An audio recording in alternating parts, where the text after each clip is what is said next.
Hey, beautiful butterflies! Before we begin our episode, I want to let you know about what I'm doing in 2025 together with a community of Christian women who are ready to go deeper with me in their own self-development journey. I'm planning to read 12 powerful books, study the Bible with fresh eyes, teach classes, and hold discussions on everything I'm personally learning and processing in my own life. Things like parenting adult kids, helping teens go from childhood to adulthood, getting older, improving health, financial issues, dealing with big emotions, navigating tricky relationships, and more. Would you like to join me? Our theme in January is metamorphosis, and so we'll be doing a 4-week class/workshop that will set us up for big personal changes in 2025. We're also going to be reading Everything is Figureoutable and studying the book of Romans. Members can get group coaching, and all of our discussions, coaching, and classes will be available to listen to on our private podcast. The cost is only $59 for an entire month. Join for January, and if you love it, stay for February. And if you keep loving it, you can join for a year and get 12 months for the price of 10. I want to make some big changes in my own life in 2025. Do you? Let's do it together. Go to joinflyinghigher.com for more information. And now, let's begin our episode.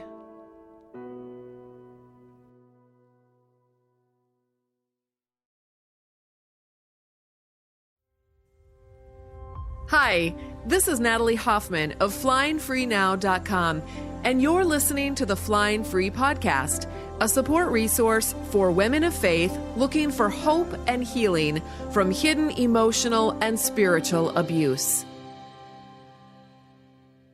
Welcome to episode 306 of the Flying Free Podcast.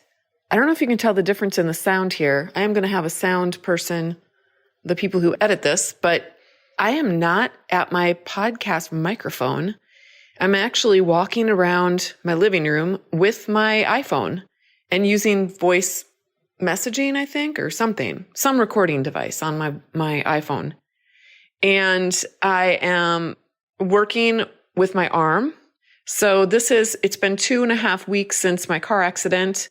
I think the last episode, or maybe it was 2 episodes ago, I gave a little update and talked about resisting pain. And today I want to talk about physical therapy and just some of the things I've been thinking about, some of the analogies that we can draw from physical therapy. So the only time I've ever had physical therapy in the past is after one of my later bed rest stints.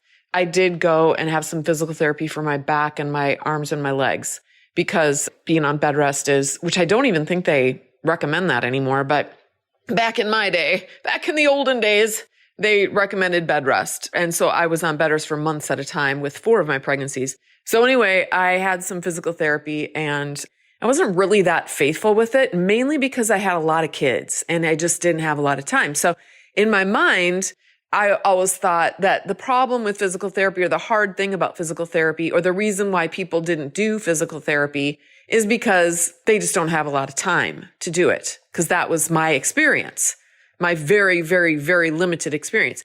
Those of you who have broken bones or have had major injuries to limbs of your body, you are probably laughing right now.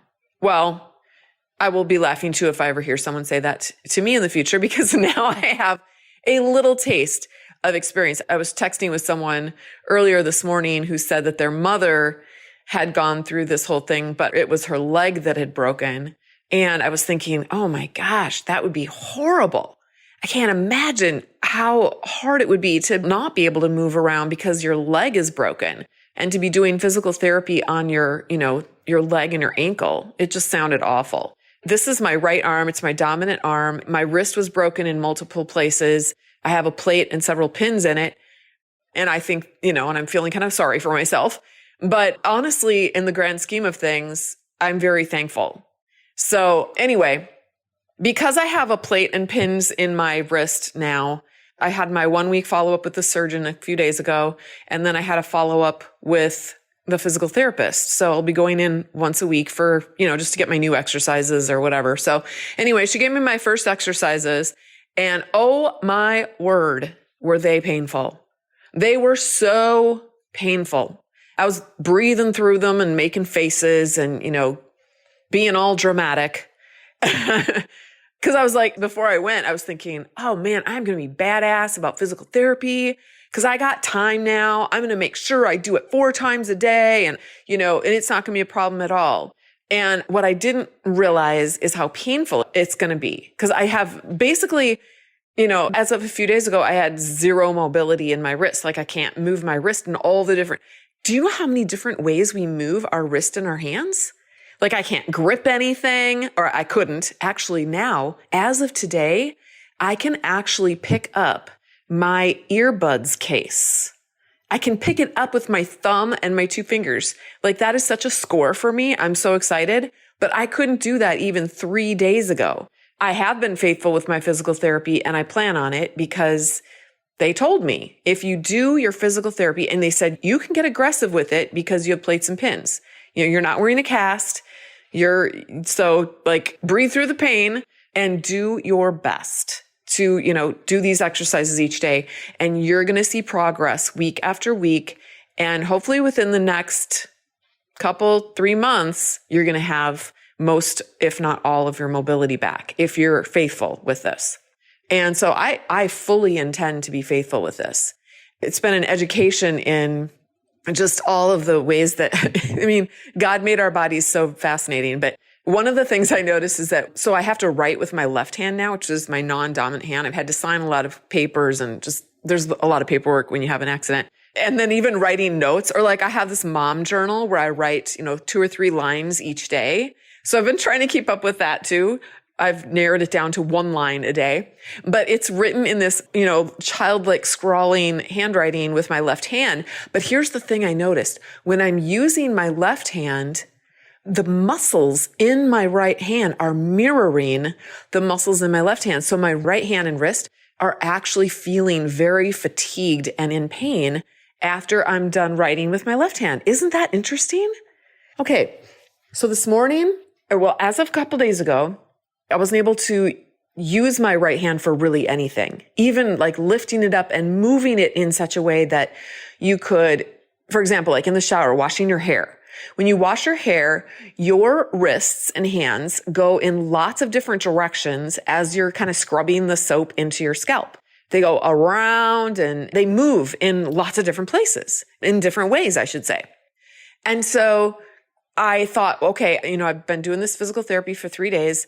I'm going to put the shampoo in my right hand and see if my right hand can, make some of these movements on the top of my head, these circular movements. And my fingertips are able to actually do some scrubbing now. This is just progress I've made in 3 days. So my left hand, I was watching, and I've been watching this about other things too.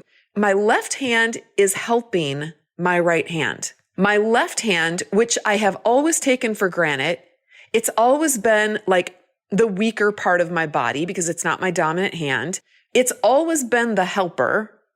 But in the last 2.5 weeks, my left hand has stepped up to the plate and taken over everything. It has done all of the tasks that my right hand normally does. And, is it doing the tasks well? Not necessarily, but it's doing the tasks. And my right hand has been very thankful. So I've been applying this to thinking about the different parts of myself inside. And even the Bible talks about how different parts of our body, some parts are seemingly more important than others because maybe everyone can see those parts. And then other parts are tucked inside of our bodies where people can't see. But those are the parts that are actually the most important. Things like our heart and our lungs, things you can't see that are working hard behind the scenes to keep us alive. We don't necessarily always think about those parts. We're thinking about our legs and we're thinking about our arms and we're thinking about our brain and we're thinking about our eyeballs and we're thinking about our ears and all the things that, we can see and we can feel their functions all the time, but not necessarily the hidden parts. Or even I think the Bible talks about the less desirable parts or something. I can't remember. Anyway, my point is, because I'm riffing, all right? I have no script. This is another podcast episode where I'm not going to be writing things down, scripting things out. I'm just riffing here. Anyway, I was thinking about that. how, I have different parts inside of me, not just body parts, but different parts of me that are showing up in different ways. I have a little girl part who is really kind of scared. This is a part that feels very vulnerable, that feels like, see, I told you so. We can't control everything in life. Things can happen out of the blue. I'm a really careful driver and I'm a very defensive driver. And I've only had one other accident, and it was when I was right out of college doing my first teaching job. And that was also not my fault. Someone rear-ended me on the freeway. And so those are the only two accidents that I've had have been people coming out of the blue at me where there's nothing that I can do. It's completely out of my control. And so, that makes me very fearful for my own self. It makes me fearful for my kids. I can give them all the, instructions and help as they learn how to drive and as they go out the door to drive to all kinds of different places. But they can be good drivers too, and it doesn't matter. There are so many drivers that are just not paying attention, or that are on their phones, or that are inebriated, or that are distracted, or whatever the case may be, and they're not driving well. And when they're not driving well, they put everyone else on the road in danger, and we have zero control over that. So there's a part of me that feels very vulnerable. And rightly so. I just say, well, it's true. We live in a world where we are all vulnerable and where things can happen out of the blue. So that's out of our control. So who do I want to be within that fact, that reality of what life is like on planet Earth? Who do I want to be? How do I want to show up? So anyway, there's a little girl part of me like that, but I've never really thought of my body parts as being parts. So anyway, I've watched my left hand, especially as my right hand is trying new things. My left hand will assist my right hand in some things. So for example, I was wanting to pick up, I had a protein drink in a cardboard, just an 8-ounce cardboard, 8-ounce or 12-ounce, I don't know, cardboard container. And I used half of it in my coffee. So I thought, I'm going to see if I can pick this up with my right hand and just see what happens. This is this morning. So I could grip it, but when I tried to pick it up, it felt too heavy. It felt like I wasn't going to be able to sustain the weight of it. So then my left hand just came over and gave a little bit of a boost.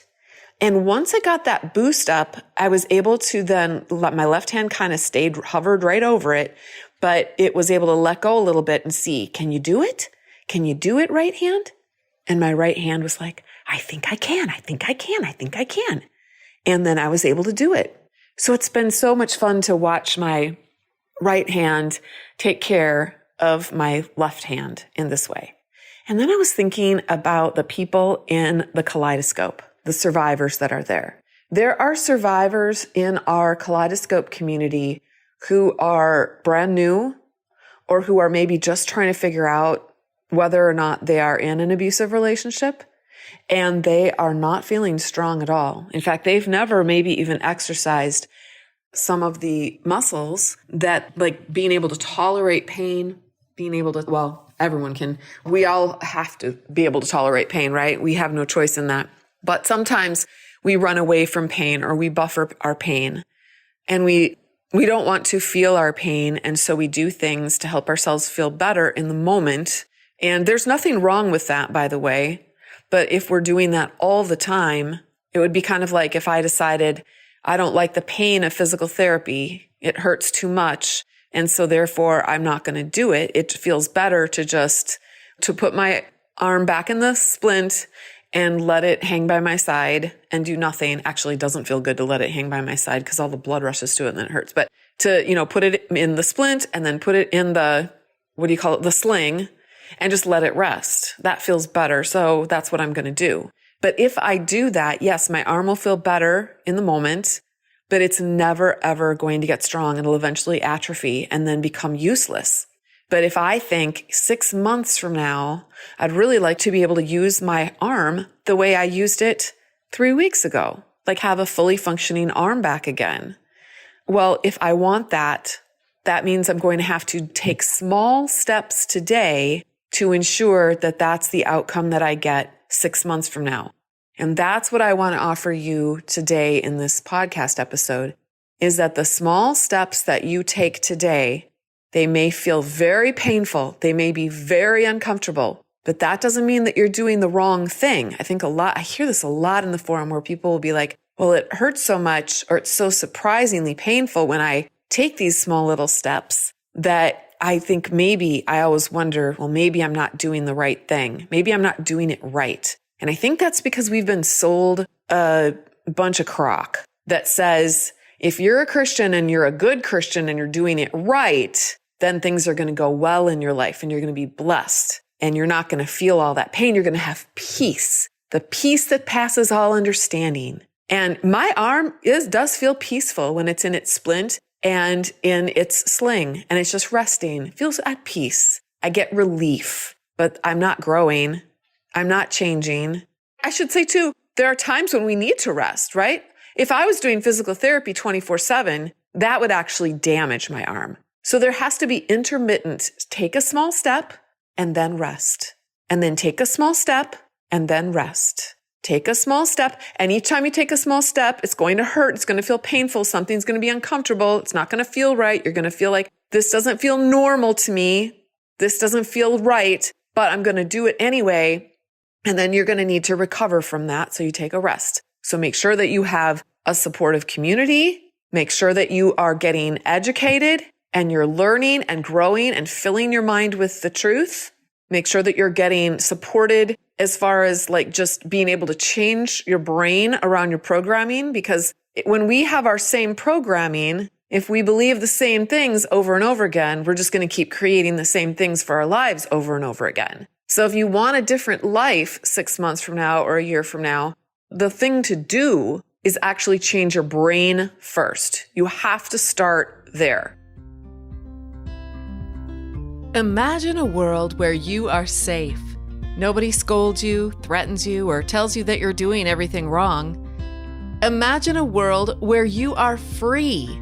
Nobody tells you what to do or how to do it because everyone around you has 150% belief in who you are and what you are capable of becoming.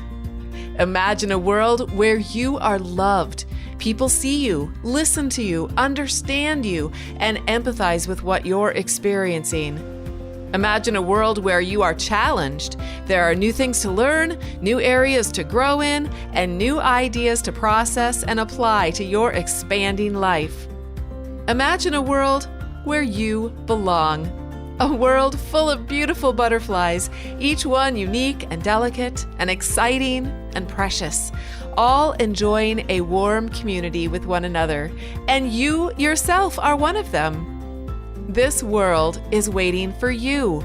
It's called the Kaleidoscope. A kaleidoscope is a flock of butterflies, and in this community, we have hundreds of them waiting to meet you. To learn more about this incredible world, go to joinflyingfree.com and let us welcome you home, beautiful butterfly.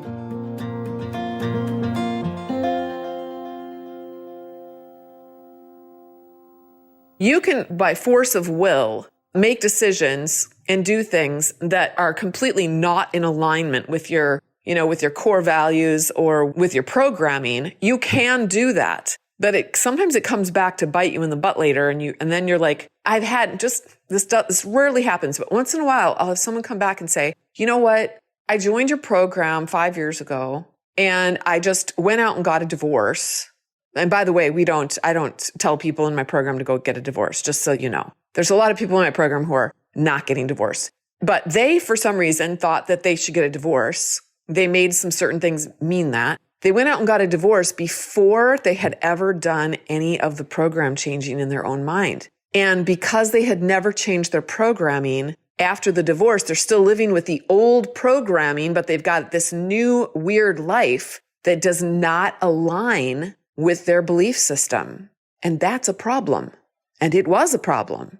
It's a problem when we do that. So we don't want to do things or take actions based on programming that we don't have. We have to change our programming first.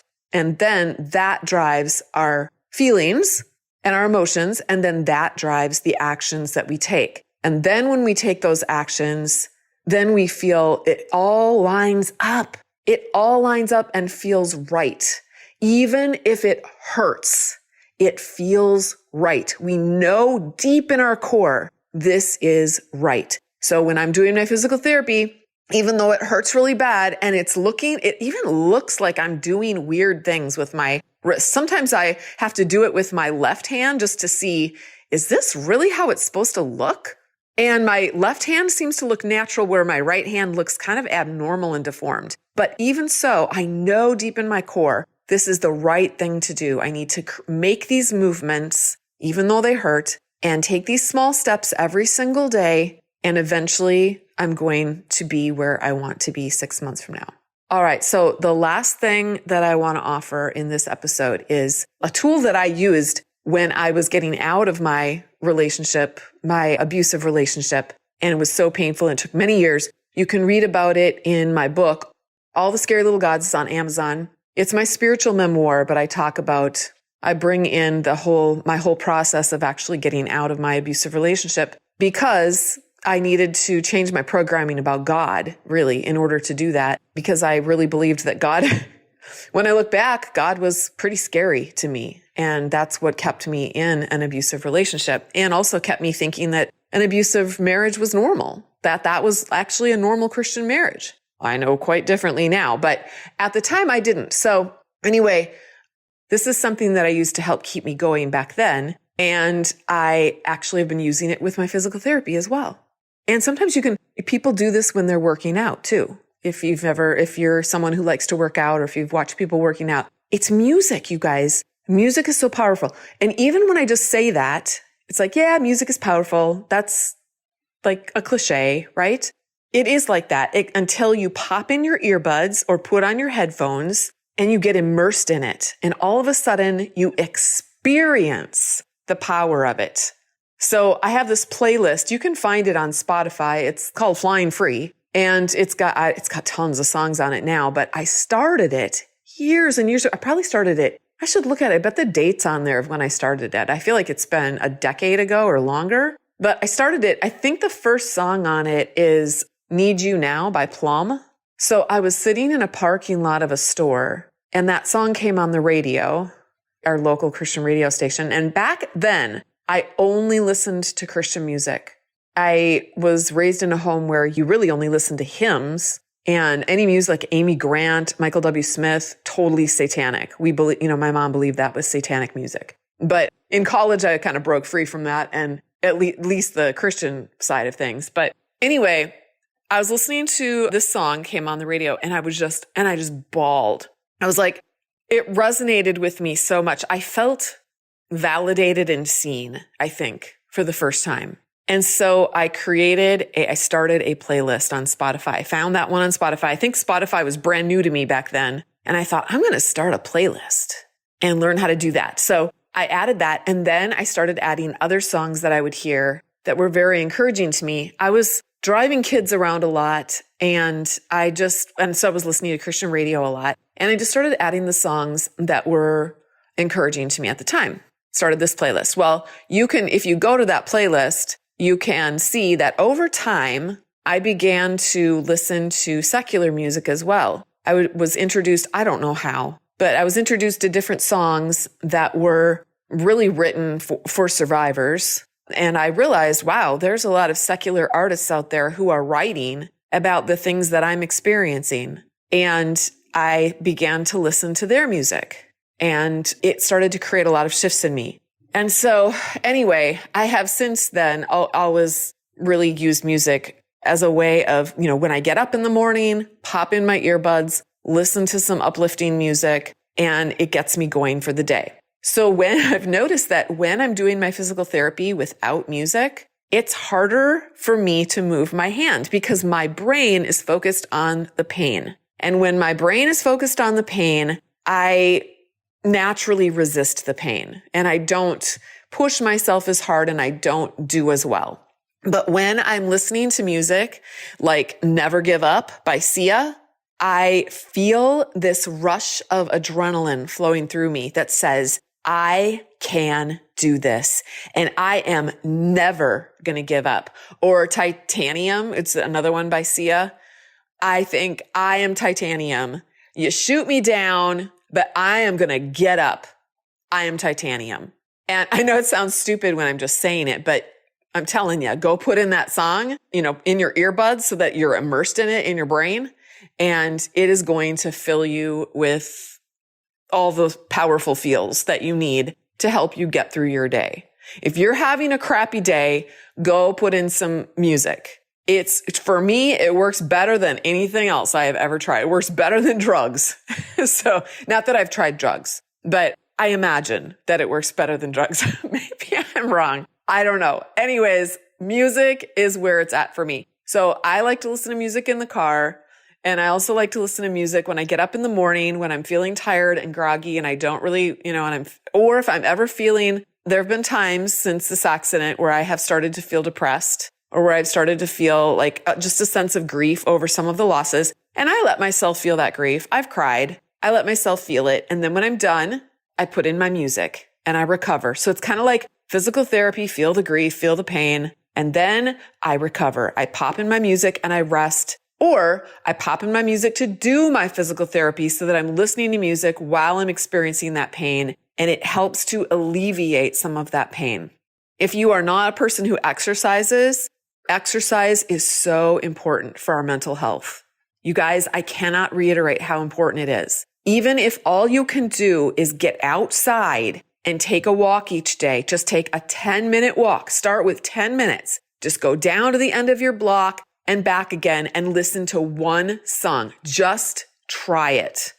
All right? Try it and see how you feel when you get back. Get outside, even if it's super cold or super hot. Get out there and just do it for a few minutes. Listen to a song, come back and see if it doesn't give you a little bit of a kick in an upward direction. And you can start turning that spiral. When you start feeling yourself spiraling out of control, you can start turning that spiral around, especially if you've had an altercation with your husband and you feel worthless and you feel shame and you feel disrespect for yourself because maybe you showed up in a way that really doesn't align with your core values and doesn't align with who you are as a person. That happened to me all the time. And I would just spiral out of control in anxiety and shame and depression. And music would pull me back. It would pull me back. It would help me realize it's going to be okay. It's like, even if you have to think of yourself as being, each one of us is a warrior in a battle on this planet. This planet is not paradise by any stretch of the imagination. This is battle time, and you're a warrior on the battlefield. And so I'm just trying to give you a few little tips to help you fight your best battle that you can so that one day you can have some peace and rest in your life. Not that we ever have complete peace and rest. I mean, I'm out of my abusive relationship, but I got to tell you, my life today is very, very different from my life 10 years ago. I wouldn't go back for the world. I would not go back for anything. There is nothing I would go back for. I love the life that I've built today. And yes, bad things have happened since I've gotten divorced, and more bad things are around the corner. I know that that's true because that's the nature of living life on this earth. But I also know that we all have each other and that we have tools, that God has given us tools. God has given us resiliency. God has given us our bodies and our minds and our souls the ability to heal when we have been broken down. And that is my word for you today. Hey, beautiful butterfly. Thank you so much for listening. If you liked this episode, be sure to subscribe and then consider leaving a rating and review so others can find us. To connect with me and get a free chapter of my book, head over to flyingfreenow.com. And until next time, fly free.